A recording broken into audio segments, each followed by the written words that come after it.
Yo, what up, what's up? It's your boy Kush24 once again on the highs and lows. You know how we do it. We are in Digital P Studios. And we got another special interview for you guys today. You know what I'm saying? Thank you for your support all the time. This interview today is going to be something informative, so I hope y'all listen. We're going to be talking with a person today who has a lot of knowledge about different things. Black history, political parties, I can't say the word right. Yeah, you got it right. Political. I can't never say it right, but I guess because I ain't too good at politics. Politics, that's the word I'm looking for. You're politicking right now with this whole network and this thing. You got to set up politicking good too. So, you know, basically, I'm going to go ahead and introduce you, man, because I want to get to it because I've been waiting for this for a while. First off, I want to send a special shout out to COC Food Supply, a.k.a. The Kitchen in Moulton, Alabama. Shout out to LaShondra Craig. I see you. I got to had to holler at you. All right. With no further ado, I would like to introduce Mr. Host of BlogtalkRadio, President, Founder of Empowering Strategies, LLC, former Community Director of HuntsvilleBlack.com, right? Residential Manager, Huntsville A&M, former specialist at Norman B. Wallace. Yeah, training specialist. Mm-hmm. Three Springs Treatment Center. Right. Jacksonville, Birmingham, Cortland, Moulton, New Mexico. Introducing Mr. Marcus J. Echols. Man, it's good to see you, man. Finally got you on, man. Oh, I had to come on the show, man. I like what y'all doing. Oh, Mr. Echols, you've been doing a lot. Mr. Marcus, if you don't mind, that's what I call you. Yeah, I feel more called Mr. Marcus. Man, let's just start this off by, first off, what word best describes you? Whoa.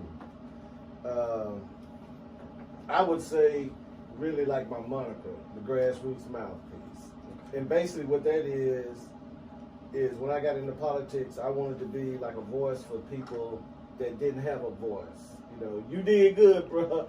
But I'm saying like people who don't want to speak on it, they have views and thoughts on politics, but they don't know how to express it. Yes, sir. And a lot of times people like that in the community are not heard because sometimes our politicians, both black, white, and whatever, they get on this high horse and they can't talk to ordinary common people. Yes, so a lot of people, you would hear people say good things and bad things about me. You know, one man's Jesus Christ is another man's devil. Yes, sir. But I always try to say what's right, no matter who it offends, because that's just what I was called to do. Everybody was called to do something. There was many times that I ran from this politics, but something always brought me right back to it. Yes, sir. You know, I would get in the street for a while, and then I'd be in the politics, and something always brought me back to it. So I just jumped in it full speed this last time. Now, since you say that, the way you ended that, can I get a little background? Let people know where you're from.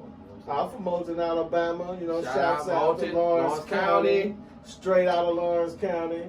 Yeah, and hey, basically out of Decatur too. You know, oh, really? Got a lot of relatives over here in Decatur. Okay, you know, where y'all located, kin to a lot of folks over here. All right. But I've been around a lot of different places. Attended a few different colleges. Okay. And been in a lot of places, so I know a lot of people. All right. Would you being in all them places, you know what I'm saying? Did you have a certain thing, spirit, person that you looked up to that always kind of gave you that drive? Probably if you asked me that, probably would be my mom. Like I said before, when I don't know something, I ask my mom. Yes, sir. She know it all. But as far as like being out there in the community, I look up to everybody, man. I look up to y'all because y'all doing something that you want to do and you took action on it. You had a vision and you took action on it. I respect anybody that take action on their vision. Everybody can't do what I do. Yes, sir. You know, it's a situation going on now with some of the people that I work with. I mean, when you do this, what I do, it comes with trouble, just like anything else. It comes with trouble. You know, I've managed to go a lot of places, meet a lot of important people, but it's not all great. You know, a lot of people, me speaking my voice, it's some people that don't like that. Understood. And then best believe they got the means to cause you pain too if they want to, and it happens. Okay, now, with you saying that, you kind of dived into my next question, you know what I'm saying? I'm kind of taking a big jump. But, do you believe in cultural distance? Cultural distance? What do you mean about cultures keeping a distance from each other? You know, because you know how some segregation.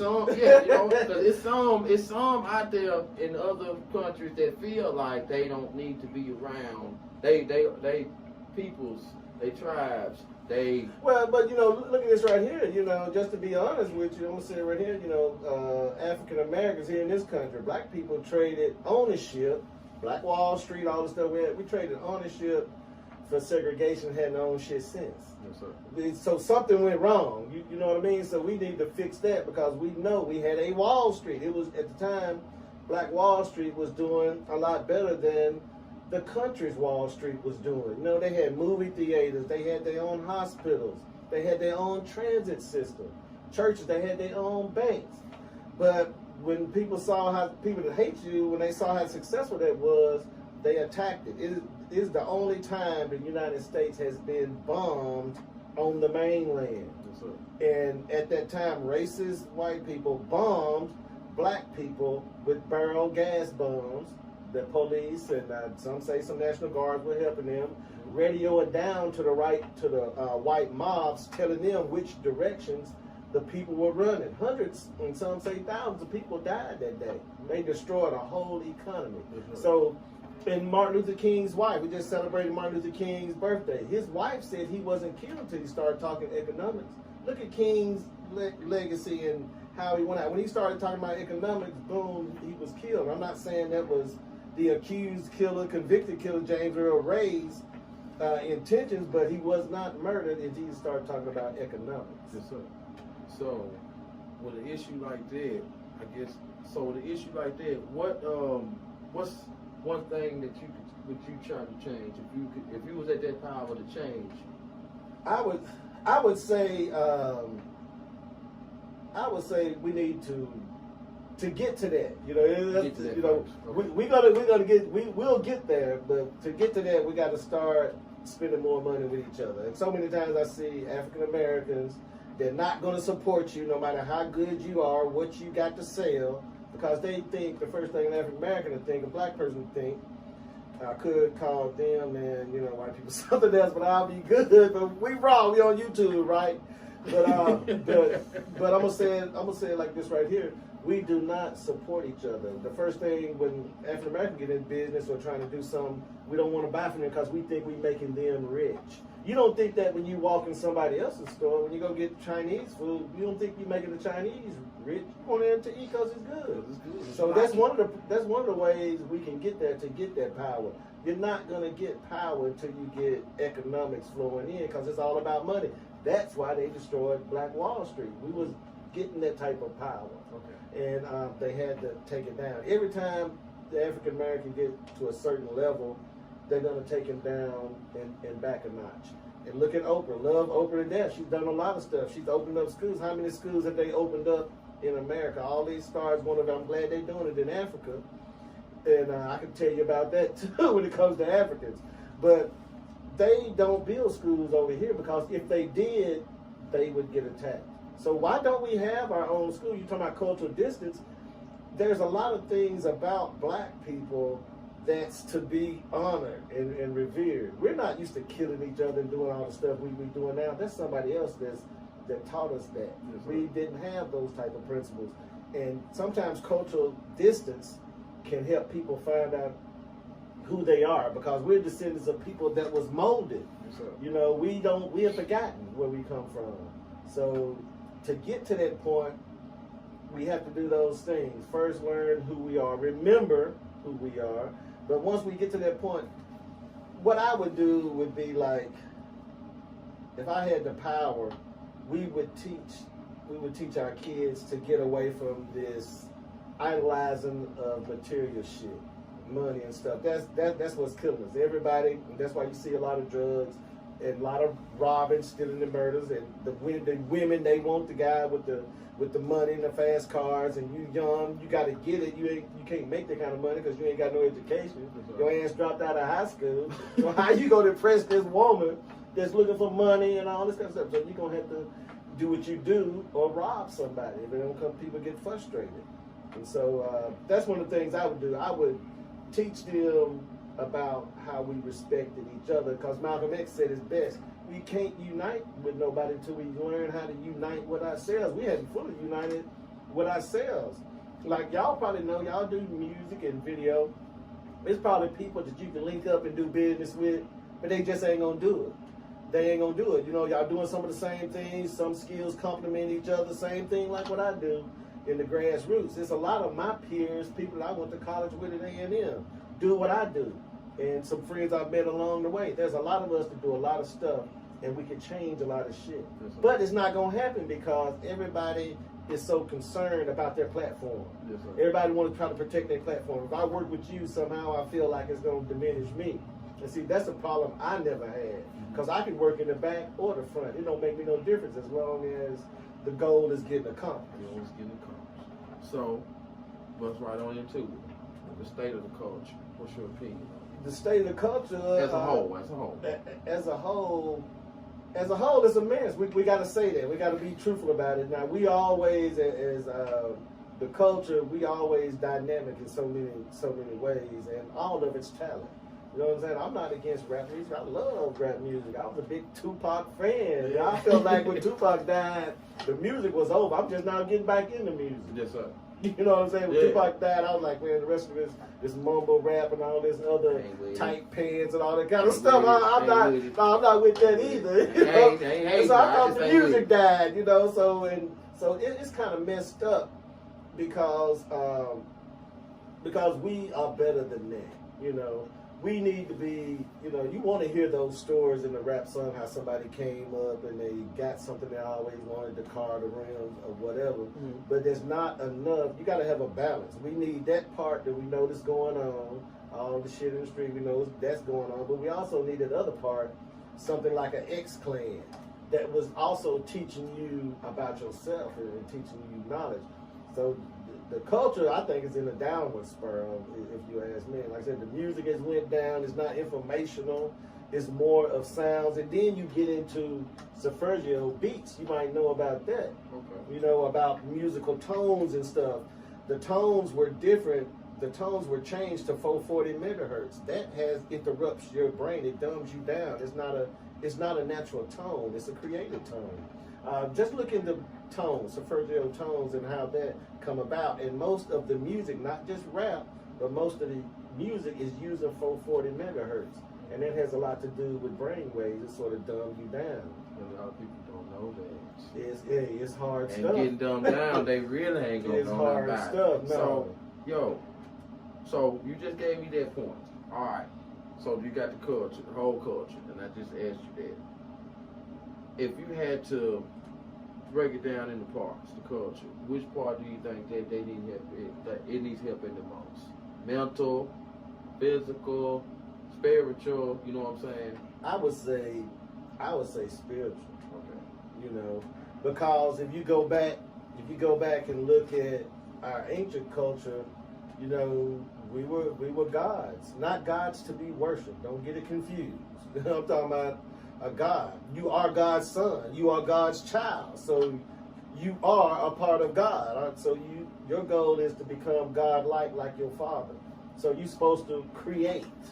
I don't care if that's a business, a poem, or whatever. When you in the act of creating, you are doing the same thing your father does. When you show acts of kindness and compassion, you doing like your father. Forgiveness, all that. Even look in the Bible, so many instances in the Bible where even Jesus Christ himself said, ye are gods. He told you was a God. So we don't, if we thought of ourselves as a God and knew who we were, we wouldn't act the way we act. You know, we might put that pork down. We might treat that woman better. I might not shoot him. So you know what I'm saying? Treat your body like a temple, right? Yeah, it's like a temple. But see, which one is we building right now?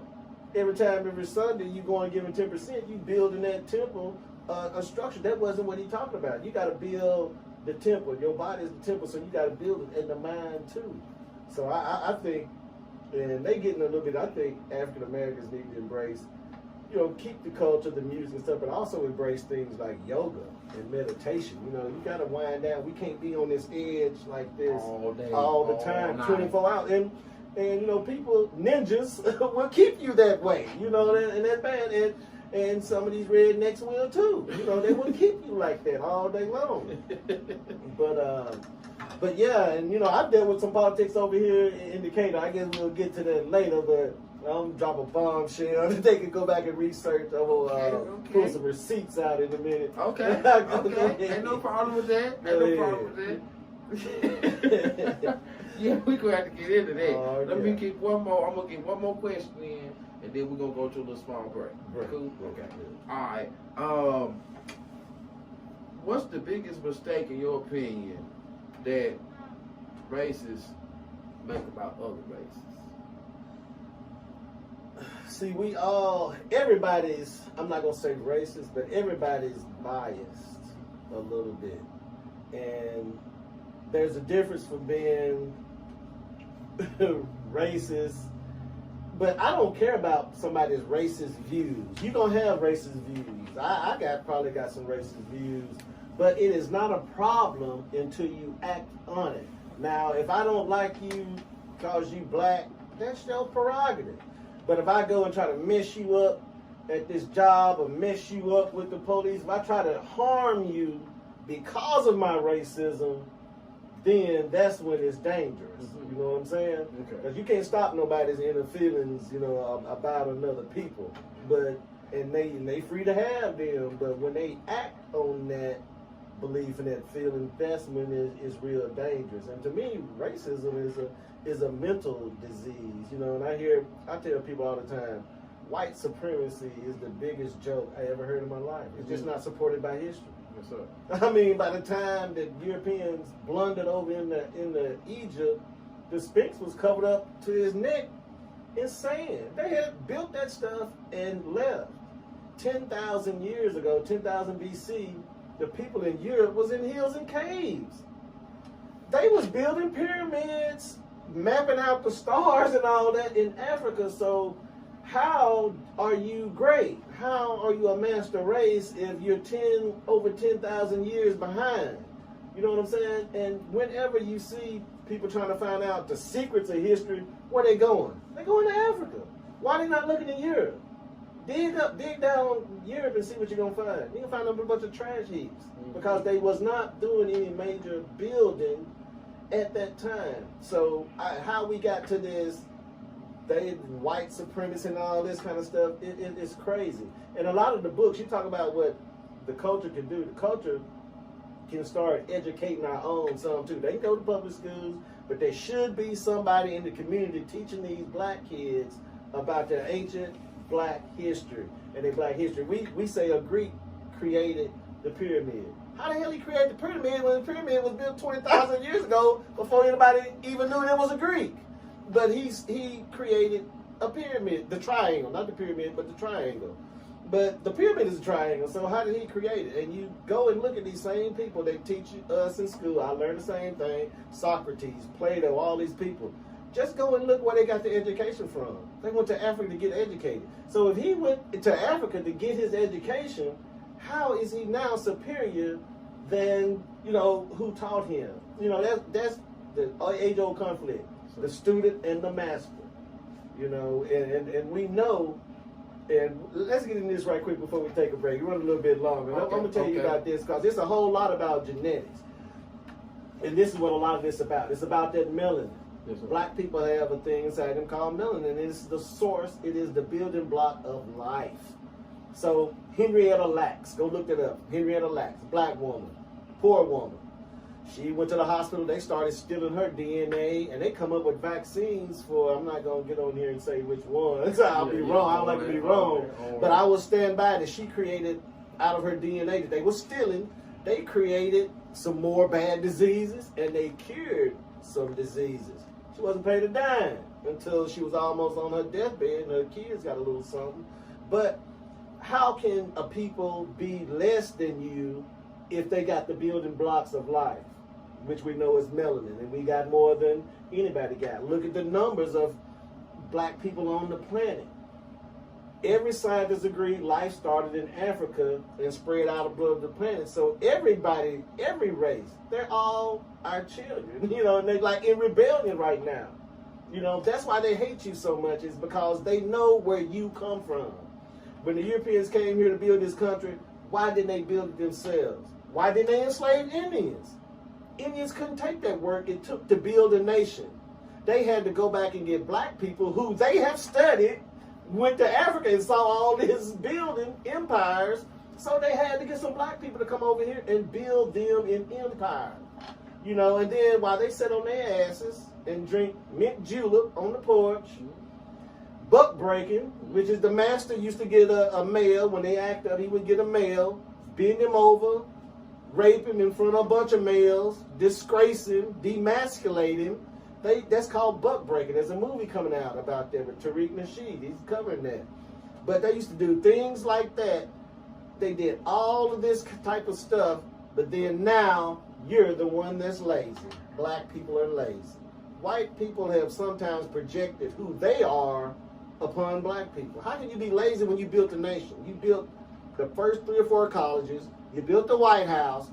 We did all of this stuff. We couldn't get patents for our inventions. So they dumbed all of this history down, and then all of a sudden, we're the lazy ones and we're the dumb ones. You know? So it's deep, man. That's very deep. Man, Mr. Marcus, man, you really taught me something. Something I showed that I showed need to know. I need to study and read. Yeah, hey, I'm always studying, and we all can learn. You know what I'm saying? You got to constantly study. I'm constantly studying, constantly learning. I don't know it all, but you need to get on a path. Everybody needs to get on a path where they try to learn something about themselves, and that's the only way you're gonna get out of this condition. All right. Well, you mind if we take a little recess? Take a break. All right. Well, check this out. We're gonna take a little recess. My bad. We're going to take a little recess. And we're going to come back with some fire. Focus 24, Mr. Marcus J. Echols, Digital Free Studios. We're in the building. We'll be back. In the building. We'll be back.